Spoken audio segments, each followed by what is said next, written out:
श्री हरिवंश पुराण का विष्णु पर्व का 26वां अध्याय। जय श्री कृष्ण। विष्णु पर्व श्री महाभारत के वाक्य के अंतर्गत हरिवंश पुराण का विष्णु पर्व का 26वां अध्याय। इसके अंतर्गत हम श्रवण करेंगे, मनन करेंगे, अध्ययन करेंगे। अक्रूर का गोपों के लिए कंस का आदेश सुनाना और वसुदेव देवकी की दयनीय दशा बताकर श्री कृष्ण बलराम को मथुरा चलने के लिए प्रेरित करना। मार्ग में अक्रूर जी को यमुना जी के जल में आश्चर्यमय नागलोक एवं भगवान अनंत तथा उनकी गोद में श्री कृष्ण जी का दर्शन। ये सुंदर हम चित्रण आज देखेंगे अध्ययन के माध्यम से। श्री वैशंपायन जी कहते हैं, जन्मेजय श्री कृष्ण के साथ नंद के गुह में प्रवेश करके अनंत दान दक्षिणा देने वाले अक्रूर जी ने बड़े बूढ़े गोपों को बुलवाया और उनसे तथा बलराम सहित श्री कृष्ण से प्रसन्नता पूर्वक यूँ कहा, तात कल सवेरे हम लोग मथुरापुरी को चलेंगे, वहाँ चलकर तुम सुखी होगे। समस्त ब्रजवासी गोप कंस की आज्ञा से समुचित वार्षिक कर लेकर सपरिवार वहाँ चलेंगे। वहाँ कंस का धनुर्यज्ञ बड़ी धूमधाम से संपन्न होगा। उस समृद्धशाली यज्ञ को तुम लोग देखोगे और सुजनों से भी मिलोगे। तुम दोनों भाई पुत्रों के वध से अत्यंत दीन दुर्बल होकर सदा सुख ही भोगने वाले अपने पिता वसुदेव जी से यहाँ मिलोगे। अशुभ बुद्धि वाले कंस ने उन्हें सदा ही पीड़ा दी है। इस बुढ़ापे में उनके शरीर का रक्तमान सूख गया है। बूढ़े वसुदेव अनेक प्रकार के दुखों से भी बहुत शिथिल हो गए हैं। एक तो कंस का भय उन्हें आतंकित किए रहता है, दूसरे तुम दोनों से वे बिछुड़ गए हैं। अतः तुम्हारे लिए उत्कंठित चित्त होकर दिन रात चिंता की आग में जलते रहते हैं। हे गोविंद, तुम वहाँ चलकर अपनी माता देवकी का भी दर्शन करेंगे, जिसके तनु से उसके पुत्रों ने कभी नहीं लगाया। वह देवियों जैसी नारी इस प्रभाहीन होकर दुख भोग रही है। तुम्हारे दर्शन की आशा लिए पुत्र शोक से सूखती जा रही है। बिना बछड़े की गाय के समान वह पुत्र वियोग के शोक से संतप्त रहती है। उस दुखिया के नेत्रों में निरंतर आंसू भरे रहते हैं। उसके वस्त्र मेले हो गए हैं। वह राहु के मुख में पड़ी हुई चंद्रमा की प्रभा के समान जान पड़ती है। उसे सदा यही चिंता रहती है कि कब तुम्हारा दर्शन होगा। वह प्रतिदिन तुम्हारे शुभ आगमन की अभिलाषा रखती है। वह तपस्विनी नारी तुम्हारे शोक से शिथिल हो गई है। प्रभु, बाल्यावस्था में ही वह तुमसे बिछुड़ गई। अतः तुम्हारी मीठी मीठी बातों में क्या रस है, इसको समझने की चतुरता उसमें नहीं आ सकी। वह तुम्हारे रूप को नहीं जानती। चंद्रमा के समान कांतिमय इस मुख के दर्शन से भी वंचित रह गई। तात, यदि तुम्हें जन्म देकर माता देवकी के बारे में बात हो रही है, इतना संताप सह रही है तो उसे संतान का क्या फल मिला। इससे तो उसका संतानहीन होना ही अच्छा था।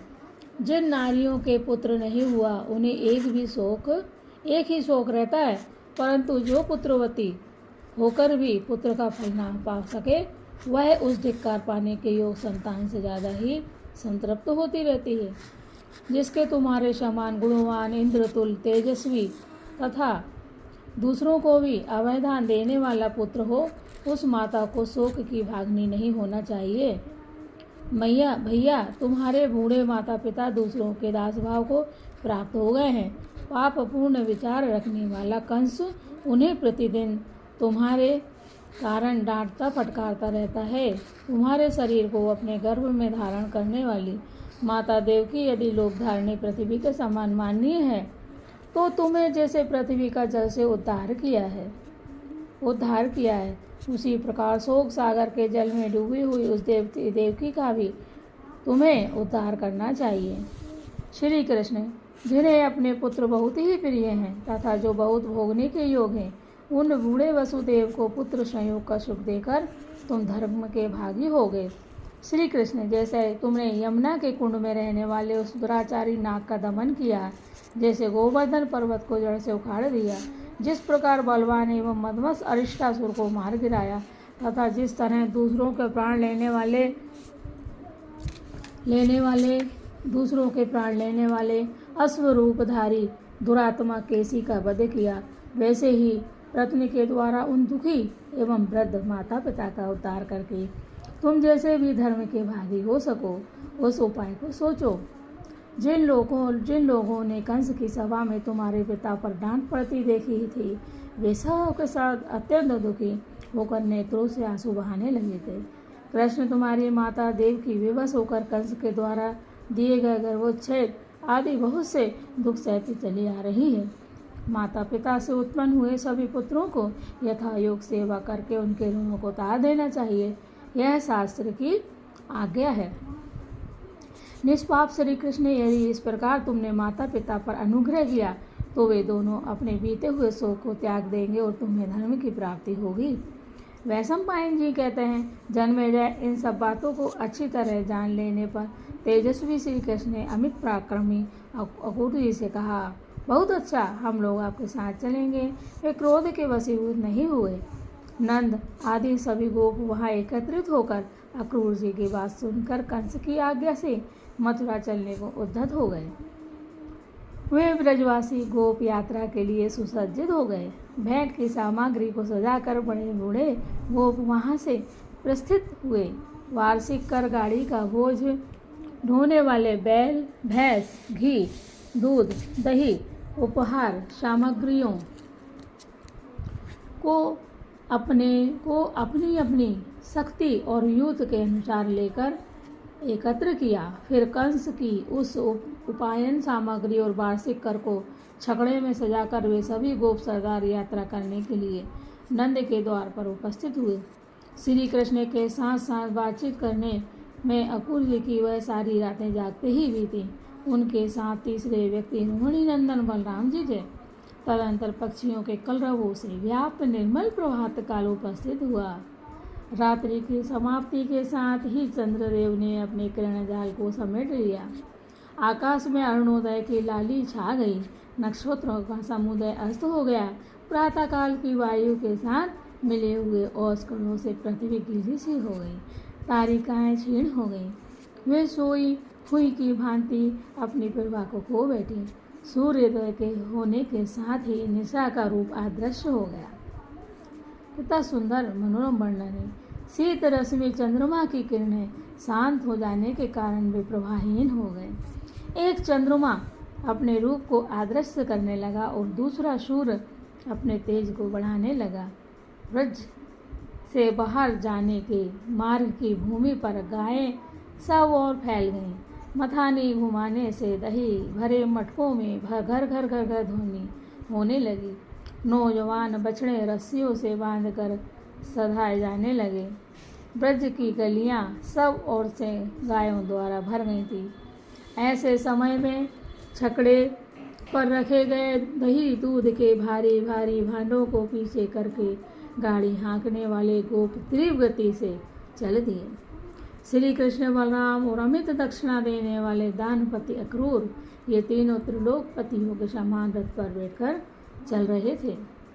यमुना जी के तट पर पहुंचकर अक्रूर जी ने श्री कृष्ण से कहा, भैया रथ को यहीं खड़ा रखो और घोड़ों को काबू में रखने का प्रयत्न करो। घोड़ों को दाना घास देकर इनके पात्र और रथ की विशेष यत्नपूर्वक देखभाल करते हुए एक क्षण तक मेरी प्रतीक्षा करो। जब तक मैं यमुना जी के इस कुंड में प्रवेश करके देव भागवत मंत्रों द्वारा संपूर्ण जगत के स्वामी नागराज अनंत की स्तुति कर लूँ। वे गुह स्वरूप भागवत देवता हैं, संपूर्ण लोगों के उत्पादक एवं उन्नायक हैं। उनका मस्तक कांतिमान स्वास्तिक चिन्ह से अलंकृत है। वे सब विग्रहधारी भगवान अनंत देव सहस्र सिरों से सुशोभित तथा नील वस्त्र धारण करने वाले हैं। मैं उन्हें प्रणाम करूंगा। जय हो नील वस्त्र धारण करने वाले अनंत भगवान। स्वास्तिक के आश्रयभूत श्री भूषित नागराज से इसका दर्शन करके मैं उन धर्म का जो विष होगा उसे अमृत के समान मानकर पी जाऊंगा। ठीक उसी तरह जैसे देवता लोग अमृत पीते हैं, वहाँ भगवान शेष के समीप सर्पों का समुदाय शांति के लिए उपस्थित होगा। मैं नागराज के उस उत्तम हृदय से लौटकर जब तक आ न जाऊं, अक्रूर जी कह रहे हैं, जब तक मैं आ न जाऊं तब तक तुम दोनों भाई एक साथ मेरी राय देखते रहो। अब कृष्ण बलराम को कह रहे हैं ये, है ना, और बलराम जी ही शेषनाग हैं, देखो लीला। तब श्री कृष्ण ने हर्ष में भरकर उनसे कहा, धर्मिष्ठ महापुरुष जल्दी आओ और लौटो, हम दोनों तुम्हारे बिना यहाँ देर तक नहीं बैठे रह सकेंगे। जब अमित दक्षिणा देने वाले अक्रूर जी यमुना जी के जल में जाकर गोता लगाया, वहाँ उन्हें इसी लोक की भांति रसातलवर्ती नागलोक का स्पष्ट दर्शन होने लगा। इस लोक के मध्य भाग में सहस्त्रों सिरों से सुशोभित शेष का दर्शन हुआ। बोलो शेषनाग भगवान की जय। उनके सामने स्वर्णमय ताल चिन्ह से युक्त ऊंची ध्वजा फहराती थी। उनके एक हाथ का अग्रभाग हल से सटा हुआ था। बोलो बलराम जी की जय। और उधर मूसल से टिका हुआ था। उनका शरीर गौर और आसन श्वेत वर्ण का था। उनके श्रीअंग नील वस्त्र से आवृत थे। उन्होंने एक ही कान में एक कुंडल धारण कर रखा था। वे मतवाले से होकर सोए थे। उनके नेत्र विकसित कमल दल के समान मनोहर थे। वे अपनी ही देह से कल्पित सर्प शरीर में विस्तृत एवं शुभ्र आसन पे सुंदर ढंग से विराजमान थे। आप कल्पना करें, आपको भगवान दिखेंगे, मुझे दिख रहे हैं। पृथ्वी को धारण करने वाले भगवान अनंत 2 स्वास्तिक और 1 बारह चिन्ह से सुशोभित थे। कैसे? पृथ्वी को धारण करने वाले भगवान अनंत 2 स्वास्तिक एवं वराह चिन्ह से विभूषित थे। 2 छातिए बने थे और 1 वराह चिन्ह से विभूषित थे। उनके मस्तक पर सोने की कलगी से विभूषित मुकुट बाईं और कुछ झुका हुआ शोभा दे रहा था। वक्षस्थल स्वर्णमय कमलों की माला से आच्छादित था। सारे अंगों में रक्त चंदन लेप लगा हुआ था। उनकी भुजाएं बड़ी बड़ी थीं। वे शत्रुओं का दमन करने में समर्थ थे। उनकी अंग कांति श्वेत वर्ण वाले विष्णु की शुक्ल प्रभा तथा श्वेत बादलों की आभा के समान थी। अपने ही प्रकाश से उनका तेज प्रज्वलित हो रहा था। अक्रूर जी ने देखा, एक आरोहण के स्वामी तथा सर्पों के रक्षक भगवान शेष विराज रहे हैं और वासुकी आदि नागराज उन प्रभु की पूजा कर रहे हैं। कम्बल और अस्तर नाग हाथों में चवर लेकर धर्मासन विराजमान भगवान अनंत देव को हवा कर रहे थे। उनके निकट करकोटक आदि अन्य सर्वजातीय मंत्रियों से घिरे हुए नागवासुकी शोभित हो रहे हैं। उन्हें क्रमशः यह दिखाई दिया कि सेवकों ने कमल से ढके हुए मुख वाले दिव्य स्वर्णमयी घटों द्वारा एक हरणों के जल से नहाए हुए नागराज शेष को पुनः नहलाया। उन शेष जी की गोद में उन्होंने पीतम्बरधारी भगवान विष्णु श्री कृष्ण को सुखपूर्वक विराजमान देखा। यानी दोनों भाई थे वहाँ पे। जब अक्रूर जी को भगवान श्री कृष्ण और संघर्षण बलराम जी लीला दिखा रहे हैं। उन्होंने अक्रूर जी ने क्या कह के आया शुरू में कि आप दोनों बैठना, मैं आ रहा हूँ यमुना जी में स्नान करके। उन्होंने क्या कहा, ज़्यादा देर नहीं तो हम यहाँ पे आपका इंतजार नहीं कर पाएंगे। और अक्रूर जी अपनी उसमें भक्ति में लगे हुए हैं भगवान जी की। और अब उन्हें क्या दिखाई दे रहा है, यानी कि भगवान बलराम और कृष्ण जी वहाँ ही हैं, वहीं उपस्थित हैं। तो गोद में क्या करा इन्होंने, पहले क्या करा, इन्होंने नहला दिया, यानी नहलाए हुए हैं फिर भी नहलाया। उन शेष जी की गोद में उन्होंने पीतम्बरधारी भगवान विष्णु श्री कृष्ण को सुखपूर्वक विराजमान देखा। बोलो कृष्ण बलराम की जय हो। उनके श्री अंगों की कांति मेघ के समान श्याम थी तथा उनका वक्षस्थल श्री वत्स चिन्ह से आच्छादित था। वहीं चंद्रमा के सामान्य गौर विग्रह दूसरे प्रभावशाली देवता दिखाई देते थे। जो संकर्षण से मिलते जुलते थे, वे उस दिव्य बिस्तर के बिना ही वहाँ बैठे थे। अक्रूर ने सहसा वहाँ श्री कृष्ण से बातचीत करने की चेष्टा की, परंतु श्री कृष्ण ने अपने तेज से उनकी वाणी को क्या कर दिया? स्तंभित कर दिया, ने रोक दिया, स्तंभित कर दिया। सर्पों के स्वामी उन अविनाशी भागवत देव की महिमा का अनुभव करके अमित दक्षिणा देने वाले जानपति अक्रूर आश्चर्यचकित होकर पुनः जल से ऊपर उठे। आश्चर्य हो गए कि हम तो वहाँ बिठा के आए भाई। उठकर उन्होंने देखा कि बलराम और श्री कृष्ण दोनों वही रथ पर बैठे हैं और एक दूसरे की ओर देख रहे हैं। लीला है, भगवान श्री कृष्ण बलराम की लीला। उन दोनों के रूप अद्भुत हैं। तब अक्रूर जी ने पुनः कौतूहलवश वहाँ जल में गोता लगाया और पुनः वे वहीं जा पहुँचे जहाँ उज्ज्वल गोर मुख वाले नीलांबरधारी भगवान अनंत देव पूजित हो रहे थे। फिर उसी प्रकार उन सहस्र मुख धारी शेषनाग की गोद में बैठे हुए भगवान श्री कृष्ण को भी अक्रूर जी ने देखा, जो उस समय पूजित हो रहे थे। तब मन ही मन उसी मंत्र का जाप करते हुए पुनः सहसा उठकर अमित दक्षिणा देने वाले अक्रूर जी उसी मार्ग से रथ के समीप चले गए। तब हर्ष में भरे हुए श्री कृष्ण वहाँ खड़े हो गए, अक्रूर जी के पास आए और पूछने लगे, कहिए उस भागवत हृदय में नागलोक का वृतांत कैसा रहा? आपने तो ध्यान ही व्यासन से बहुत देर लगा दी। मैं समझता हूँ आपको वहाँ कोई आश्चर्य की बात दिखाई दी है। मजे ले रहे है ना, उन्होंने तो लीला ही की थी ना। अक्रूर जी तो जिस अवस्था में छोड़ के गए थे, उन्होंने पानी में से निकल कर देखा तो भगवान जी रथ पे दोनों बैठे हुए थे। फिर उन्होंने गोता लगा के फिर वापस आए। अब भगवान श्री कृष्ण और बलराम जी उनसे आनंद कर रहे हैं उनसे, है ना। आपने ध्यान ही व्यसंग से बहुत देर लगा दी। मैं समझता हूँ आपको वहाँ कोई आश्चर्य की बात दिखाई दी है, तभी आपका हृदय स्थिर भाव से ध्यान में लगा रहा है। तब अक्रूर जी ने श्री कृष्ण से उनकी बात का उत्तर देते हुए कहा, इस चराचर जगत में तुम्हारे सिवा दूसरा कौन सा आश्चर्य का विषय होगा? बोलो श्री कृष्ण बलराम जी की जय हो। श्री कृष्ण, मैंने वहाँ वह आश्चर्य देखा है जो भूतल पर दुर्लभ है। जैसा वहाँ देखा था वैसा ही आश्चर्य यहाँ भी देखता हूँ। अक्रूर जी समझ गए और उसी में रम रहा हूँ। श्री कृष्ण, यहाँ तीनों लोकों के मूर्तिमान आश्चर्य से मेरी भेंट हो गई। जब इससे बढ़कर कोई आश्चर्य मैं नहीं देख सकता, अतः प्रभु अब आओ कंसराज की मथुरा नगरी में चलें। यह सूर्यदेव दिन के अंत तक जब तक अस्त ना हो तभी तक हमें वहाँ पहुँच जाना चाहिए। ऐसा अक्रूर जी ने भगवान श्री कृष्ण बलराम से कहा। बोलो श्री कृष्ण बलराम की जय हो।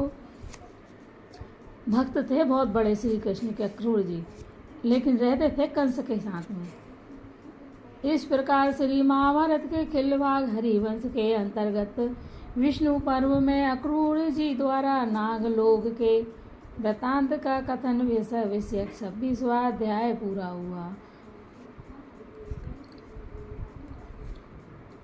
बोलो श्री हरिवंश पुराण की जय हो। श्री हरिवंश पुराण की जय हो। श्री कृष्ण बलराम भक्त अक्रूर जी की जय हो। श्री कृष्ण भगवान की जय हो। राधा रानी की जय हो। श्री संतान गोपाल मंत्र हम करेंगे। हे श्री कृष्ण भगवान, हे कृष्ण भगवान, हम सब आपकी शरण में हैं। जो कथा सुन रहे हैं, सुना रहे हैं और जो दूसरों तक इस कथा को पहुंचा रहे हैं, उन भक्तों को लाभान्वित कर रहे हैं। उन सभी के मनोवांछित फल उन्हें प्राप्त हो। जिन बहनों की गोद नहीं भरी है, जिन माताओं को गोद नहीं भरी है, उनकी गोद भरी है। प्रभु, हम आपकी शरण में हैं। और प्रभु, जिनकी गोद में बच्चे आ चुके हैं, आपकी कृपा हो चुकी है, वे सभी के सभी आयुष्मान रहें और अच्छे से हो। उन्हीं सभी माताओं को श्रेष्ठ संतान प्राप्त हो। इस हेतु हम श्री संतान गोपाल मंत्र का पाठ कर रहे हैं। उसमें जो भी गलतियां हों उसे क्षमा करते हुए हमें उत्तम फल प्रदान करें। आप सभी मेरे साथ देव की सुध वाला संतान गोपाल मंत्र का जाप कीजिए। ओम देवकी सुत गोविंद वासुदेव जगतपते देहि मे तन्यम कृष्ण त्वामहे शरणं गतः। अब आप भी बोलिए। ओम देवकी सुत गोविंद वासुदेव जगतपते देहि मे तन्यम कृष्ण त्वामहे शरणं गतः। जय जय जय हो श्री कृष्ण भगवान की जय हो, भक्तों की जय हो। ऐसा आज ही अपन ने 26वां अध्याय का श्रवण मनन किया है। बोलो कृष्ण भगवान की जय हो।